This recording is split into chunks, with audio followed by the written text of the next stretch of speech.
No? So, kamusta po mga ka-Streetwise? Ako po si Takeru Miyamoto at welcome po sa aking munting channel. So, mga kababayan, alam nyo ba, itong si Digong, di ba, kung maalala po natin, nung nakaraan, si Harry Roque nagbanggit na hindi daw po magpapahuli ng buhay si Digong. Galing yan kay Harry Roque na kinontra naman ito ni Panelo. So, sabi ni Panelo kay Harry Roque, fake news daw po yung nilabas nga po ni Harry Roque. Pero ang totoo naman pala, mga kababayan, sinabi pala talaga ni Digong ito. Na itong sabi niya kanina, ang tapang-tapang niya nga, nagbanta si dating Pangulong Rodrigo Duterte na babarilin niya ang mga susubok na umaresto sa kanya dahil sa umano'y arrest warrant mula sa International Criminal Court. Git pa ng dating Pangulo, walang kinalaman dito si President Bongbong Marcos. Yan. So, mga kababayan, ako naniniwala kasi talaga ako dito na yung pagbanggit po ni Maudigs ni Duterte dito kay PBBM ngayon, isa na naman itong parang sinyalis na huwag kang mangailam dito. Parang ganun Kasi parang ganun yung style ni Digong So parang mas malino mga kababayan, panoorin na lang po natin itong video from Yan, from News 5. Yan, panoorin natin to para makompleto po yung content na to, no. Na talaga sinabi talaga ni Digong na pagbabarilin ko kayong lahat. 'Di ba? Wala talagang alam si Digong gawin kundi magbanta ng papatayin, 'di ba? Sige, panoorin natin to. Sige.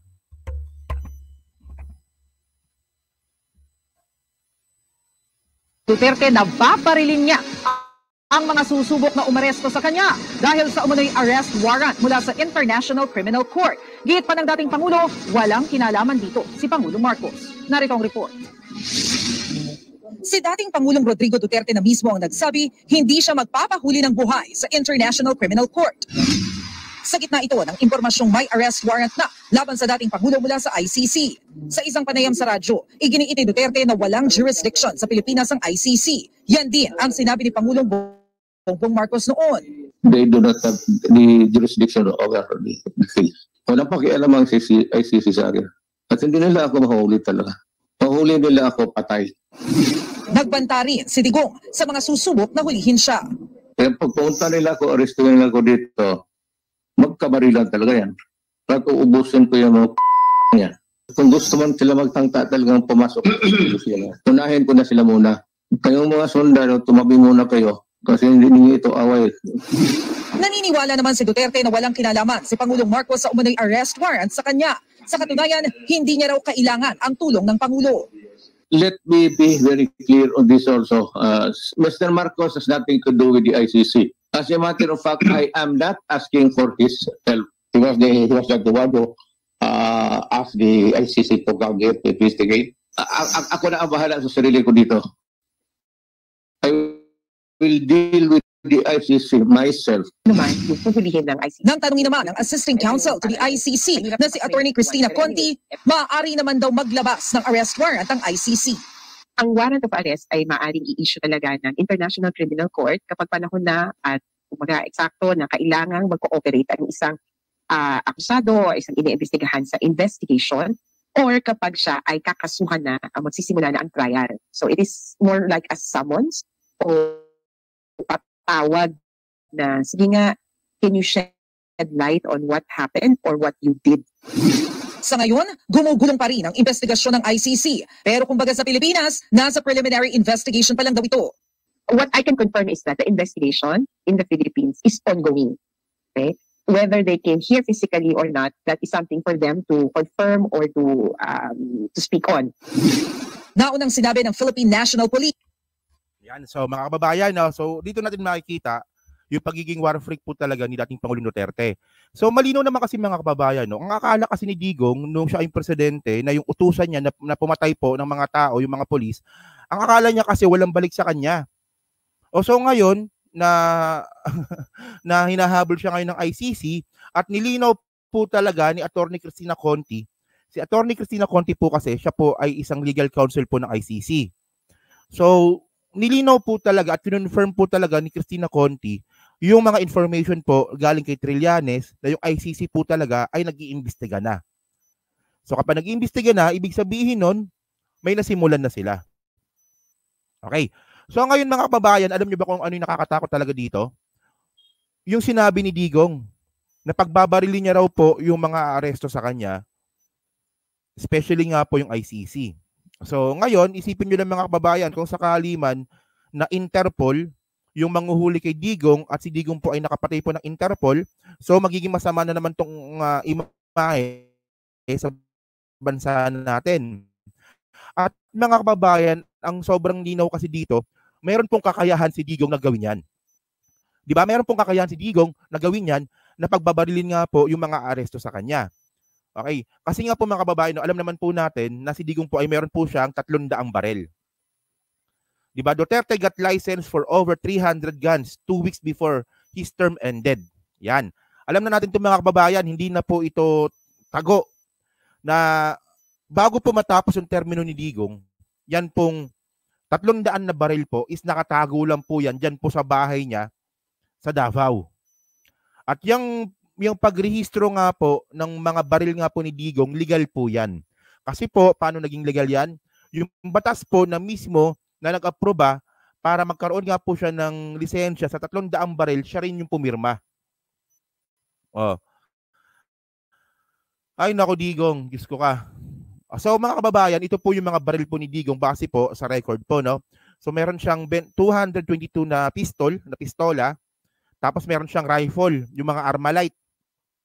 Di ba? Meron siyang Armalite na 72. O di ba? So kayang-kaya ni Digong gawin yung sinasabi niya na makikipagbarilan siya sa ICC. And then meron siyang revolver, yung yung diikot na yung bala. Tapos meron siyang shotgun na 13, may machine pistol, may small arms na 2, tapos meron siyang AK-47 na isa. Di ba?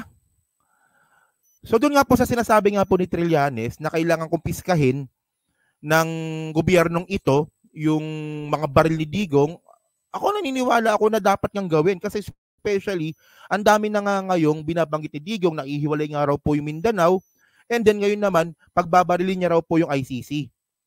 So syempre kapag ito naman po ay kinumpiska ng gobyerno natin, sigurado namang gulo na naman ito. Sa tingin nyo ba ibibigay ba ni Digong niya ng ganun-ganun lang? Oh. Sabi ni Digong na sa bahay niya, kaka-content ko lang nung nakaraan, sa bahay niya daw. So ngayon mga kababayan, ito yung sinasabi ngayon ni Trillanes na dating pinagtatawanan po ng taong bayan. Okay? Sabi ni Trillanes, dapat kansilahin na ng PNP ang mga gun license at i-confiscate ang 364 na high-powered firearms ni Duterte dahil ito ay nag-i-incite to secession na malamang nagagamitin pa ang mga baril na yan laban sa gobyerno. Hindi lang po ngayon laban sa gobyerno, pati rin po sa ICC.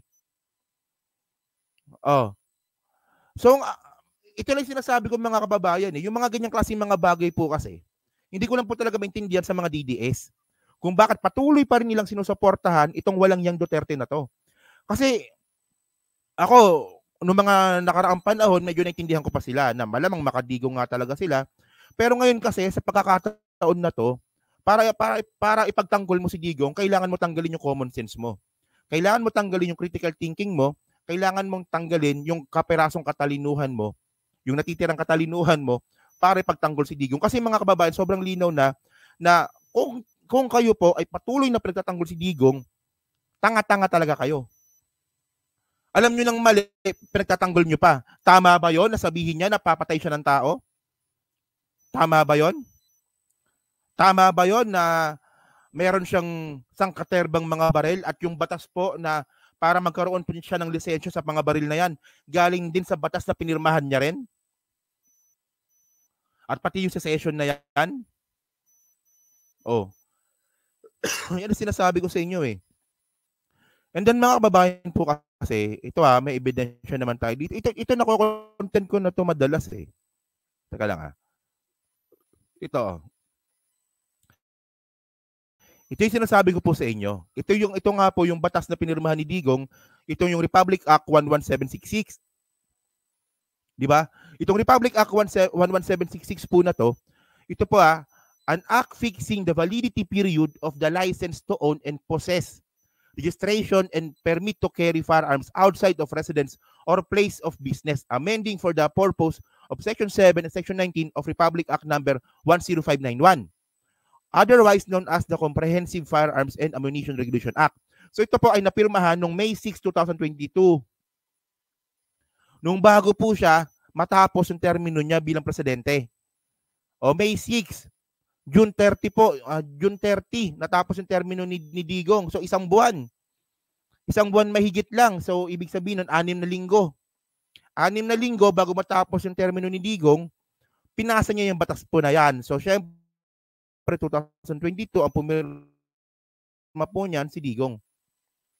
Ano ba 'yon? Oh, si Digong pumirma niyan eh. Ayan oh. Rodrigo Roa Duterte. Tapos ayan po ay galing po sa Senate Bill number 1155.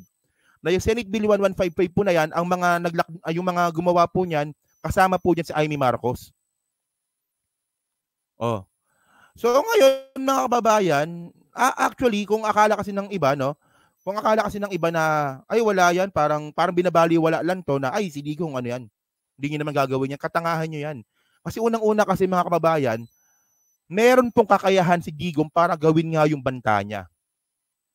Okay lang sana kung wala tayong alam tungkol sa mga baril eh. Yun nga lang, may alam tayo eh. At yan po ay legit po na information. So ngayon mga kababayan, kung sinasabi nga po ni Digong na wala daw pong jurisdiction po ang ICC sa Pilipinas, actually meron po. Ngayon wala. Wala ngayon kasi nga umalis na po tayo sa ICC nung panahon niya, noong 2019. Pero yung mga panahon po na tayo po ay miyembro ng ICC from 2011 to 2019, doon po may jurisdiction po ang ICC po. Malinaw yan, sinabi na po ng Supreme Court yan, paulit-ulit na nga lang po ako. Kaya wag nilang nagtatanga-tanga na si Digong eh. So malinaw dito mga kababayan, kaya umalis talaga si Digong sa ICC nung panahon na yon para po protektahan lang po yung sarili niya. And tanong kasi dito mga kababayan, di ba? Yung mga natigok nung drug war ni dating Pangulong Duterte, puro mga mahihirap, puro masang Pilipino. Tapos na nakakapagtaka dito, yung taga-suporta din po ni dating Pangulong Duterte, masang Pilipino din. Mga bobo eh. Kaya nyo kasi nasasabi yan na okay lang na pumatay ng adik. Well, hindi lang naman kasi adik yung mga namatay nun, may mga biktima lang din po talaga na biktima lang. Napagtripan lang kasi nga merong kota yung patayan, sabi nila. Oh. So, di ba, karamihan po ng mga namatay is puro mahihirap. Mga kababayan natin Pilipino, nakatulad lang din po natin. Kaya nila nasasabi yan na okay lang na yung ginawa ni Digong. Hindi kasi sila yung namatayan. Di ba? Hindi kasi sila yung namatayan eh, kaya ganyan sila magsalita eh. So ngayon, ako, yung pag-aresto naman po kasi kay dating Pangulong Duterte, kung sakali man na bumaba yung warrant of arrest, doon po tayo makakaroon ng problema. Doon po tayo makakaroon ng problema kasi nga po, wala na pong jurisdiction ng ICC ngayon. Ngayon wala na. So pag bumaba po yung warrant of arrest, hindi na po tayo obligado na ibigay po yung warrant of arrest kay Digong kasi hindi na nga tayo miyembro. Pero yung mga panahon po na yon na miyembro tayo, may jurisdiction pa rin po yung ICC doon. Kaya nga, ang sabi nga po ni PBBM, di ba, wala nang jurisdiction ng ICC sa Pilipinas. Oo, wala na nga ngayon. Hindi naman sinabi ni PBBM kung kailan walang jurisdiction. Sinabi niya lang walang jurisdiction. Hindi niya naman sinabi kung ngayon ba or mula nung simula pa. Di ba? So medyo medyo mapaglaro din yung mga kataga ni PBBM eh. So yun, so sa akin lang kasi, di ba? Yung sinasabi ngayon ni Harry Roque is totoo pala na makikipagpatayan pala talaga si Digong sa mga ICC pag siya po ay arestuin. So kaya ako naniniwala talaga ako na itong mga baril na to kailangan gawan ng paraan ito kasi posibleng magamit ito kasi ako naniniwala mga kababayan na hindi naman kasi lahat kayang hawakan ni Digong yung mga baril na yan. Sigurado ako na may mga tao pa ring uto-uto at yung iba pa rin siguro madalas ay at yung iba siguro is posibleng parte pa nga po ng AFP natin na magsimpatya kay Digong. So yung mga baril po na yan, pwedeng gamitin niyo yung AK-47 na nag-iisa kasi meron nga siyang AK-47. And then yung iba, pwede niyang ipagamit sa mga tauhan niya. Yung mga uto-uto. Paano naging fake? Kita mo, di ba, katanga, nagpakita na ako ng ebidensya, fake pa rin daw, no? Kita mo, ganyan po talaga. Yan ang sinasabi ko po sa inyo mga kababayan. Para ipagtanggol nyo po si dating Pangulong Duterte, kailangan mo talagang tanggalin yung common sense, yung katalinuhan, tsaka critical thinking. Yan, parang ganyan, di ba? Ang dami ko na pinakitang ebidensya para sa kanya fake pa rin. Oh, parang ganyan lang yan, di ba? Kailangan mo talaga na maging bobo at maging tanga para ipagtanggol si Duterte. Kaya nga ako, natatawa na lang po ako dun po sa mga DDS na patuloy po na sumusuporta kay Digong. Isipin mo, di ba? Tinanggal nila yung common sense. Tinanggal nila yung katalinuhan nila. Tinanggal nila yung pagiging critical thinker nila. Oh, at niyakap yung katangahan para ipagtanggol si Digong. Sinabi na nga ni Digong napapatayin niyo yung ICC, fake pa rin. Galing na mismo sa bunganga ni Digong, bobo rin no? Sabi ko sa inyo, basta DDS, tanga Oh. So yun mga kababayan, so dyan po sa 537 po nanonood. So ano nga po masasabi nyo nga po dito sa bagong pautot na naman ni Digong na pananakot na pag dumating daw po yung ICC, pagbabarilin niya daw po at alam naman po natin na kaya niyang gawin yan kasi nga asang katutak yung baril niya. Okay, so paki-comment lang po sa baba at binabasa ko po lahat yan, especially po sa Team Replays. At dyan po sa 559 po nanonood, pahingin na lang po ako ng like para po makatulong po sa content po na to.